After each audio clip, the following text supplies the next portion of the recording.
Alors, une vidéo assez courte permettant de déterminer un résultat pour calculer la somme suivante que l'on va désigner par S, à savoir 1 plus 2 plus 3, et ceci jusqu'à plus n-1 plus n, où n est un entier supérieur ou égal à 1. Alors comment faire? Comment faire pour déterminer cette somme? Première indication, considérez cette somme, mais en écrivant les termes, non pas en progression croissante, mais en progression décroissante. C'est-à-dire que cette même somme peut aussi s'écrire n plus n-1 plus n-2 plus 2 plus 1. Et vous allez me dire, quel était l'intérêt d'avoir écrit cette somme de la sorte? Alors maintenant, observez, en venant additionner deux fois cette même somme, on obtiendrait alors tout simplement S plus S, en l'occurrence 2S, qui serait égal à quoi? Et regardez.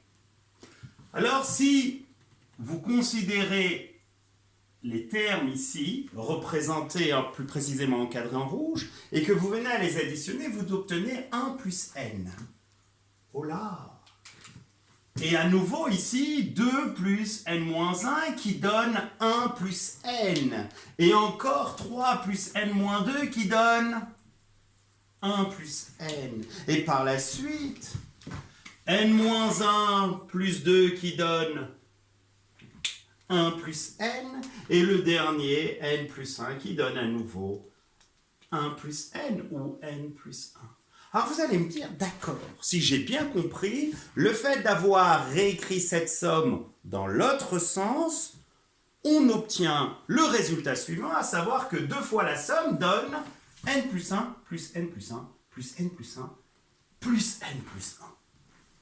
La question que l'on se pose maintenant, c'est combien de n plus 1 figure dans cette double somme? n plus 1, n plus 1, n plus 1, vous pouvez le constater qu'il est impossible de les calculer. Alors il existe autant de n plus 1 qu'il n'y a de termes de 1 jusqu'à n. Et combien y a-t-il d'entiers de 1 jusqu'à n en considérant 1 et n? Eh bien, il y en a précisément n. D'où le résultat suivant, à savoir que 2 fois la somme est égale à n fois n plus 1.